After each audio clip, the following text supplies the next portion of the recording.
আসসালামু আলাইকুম রহমতুল্লাহ সবাইকে। চলে আসলাম আজকে আমার পুঁইশাক গাছগুলোর আপডেট নিয়ে। মাশাআল্লাহ, আপনারা দেখতে পারতেছেন যে আমার পুঁইশাক গাছগুলো আলহামদুলিল্লাহ অনেক হেলদি, আর ওদের ফলনও অনেক ভালো হয়েছে।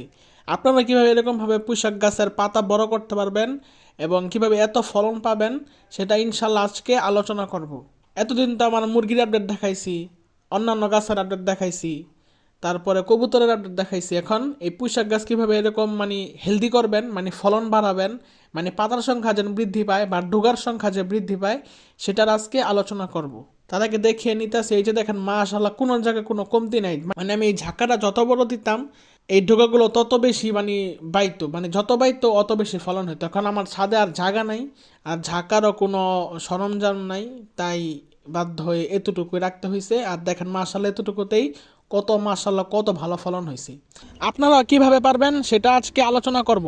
প্রথমে একটা কথা হচ্ছে, যখন পুঁইশাক গাছ একটু বড় হবে তখন প্রুনিং করে দিবেন। প্রুনিং হচ্ছে ডোগা ভেঙে দিবেন। যখন ডোগাটা ভেঙে দিবেন তখন ওই ডোগা থেকে দুইটা ডোগা ছাড়বেন। যদি একটা ডোগা হতো সেই একটা ডোগার আগা ভেঙে দিবেন। ভেঙে দিলে সেখান থেকে আবার দুইটা ডোগা ছাড়বে। আবার সেই দুইটা ডোগা যদি আবার প্রুনিং করে দেন, ভেঙে দেন, তাহলে আবার সেখান থেকে আবার আরও দুইটা জ্বালাবে। একটা থেকে দুইটা, দুইটা থেকে আবার চারটা, চারটা থেকে আবার আটটা, এভাবে আস্তে আস্তে যত এরকম হইব।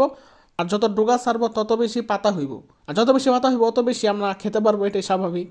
আর তারপরে কথা হয়েছে যে কীভাবে এত বড় বড় পাতা করবেন। যদি বড় বড় পাতা করতে চান প্রথমে এক বালতি পানি নেবেন। এক বালতি পানিতে 1 চামচ ইউরিয়া সার মিশাবেন, শুধুমাত্র 1 চামচ ইউরিয়া সার মিশাবেন। সেই পানিটা আপনি একদিন দিবেন, সপ্তাহে একদিন দিবেন। বিকালবেলা দেওয়ার চেষ্টা করবেন। সকালে দিলে অসুবিধা নেই, তবে বিকালে দেওয়াটাই ভালো। বিকালেই দিবেন, সকালে দেওয়ার দরকার নেই। সপ্তাহে একদিন দিবেন, ইনশাল্লাহ দেখবেন আপনার পুঁইশাক গাছের গ্রোথ এরকমভাবে বৃদ্ধি পাইছে, আপনার কল্পনার বাইরে হবে এরকম গ্রোথ। আর আমরা অনেকে মনে করি যে সারের জিনিস খারাপ। সারের জিনিস খারাপ না, কীটনাশক খারাপ। কীটনাশক দিলে জিনিসটা বিষ হয়ে যায়, যে কোনো জিনিসই হোক। সার দিলে কি, সার দিলে গাছ এটা আয়ন হিসেবে গ্রহণ করে, চার্জ হিসেবে গ্রহণ করে, এটা হচ্ছে ওই আয়নটা নিয়ে নেয়। আর এই সার দিলে যে ক্ষতিটা হয় ওটা গাছের ক্ষতি হয় না, ওটা হচ্ছে মাটির ক্ষতি হয়। গাছের কোনো ক্ষতি হয় না, মাটির ক্ষতি হয়। আশা করি বুঝতে পারছেন। আর কীটনাশক দিলে মাটি, পানি, এই গাছ, তারপরে সবজি, ফল যাই বলেন না কেন সবগুলোরই ক্ষতি হয়। কিন্তু এই সার দিলে, এই রাসায়নিক সার দিলে মাটির ক্ষতি হয় অনেক, কিন্তু গাছের কোনো ক্ষতি হয় না, এবং এই সবজি বা ফলেরও কোনো ক্ষতি হয় না। যে দুইটা জিনিস বললাম, এই দুইটা জিনিস যদি দেন তাহলে ইনশাল্লাহ আপনার পুঁইশাক গাছের ফলন অনেক ভালো হবে ইনশাল্লাহ। আর যদি বড় বড় পাতা রাখতে চান তাহলে সেই ডোকাটা প্রুনিং করবেন না, সেই ডোকাটা এইভাবে রেখে দিবেন। আর যেগুলো প্রুনিং করবেন সেগুলো তেমন একটা বড় হবে না, কিন্তু অনেক ফলন হবে। অনেক ফলন হবে অনেক পাতা হইব, আর যত পাতা হইব অত বেশি আমরা খেতে পারবো। আর যদি পারেন মাটির সাথে পারলে গোবর সার মিক্সড করে দিবেন, তাহলে আরও ভালো ফলন হবে ইনশাল্লাহ। পারলে সেই গোবর সার এবং মাটির সাথে 1 চামচ ইউরিয়া সার মিক্সড করে দিবেন ইনশাল্লাহ, তাহলে আরও ভালো হবে।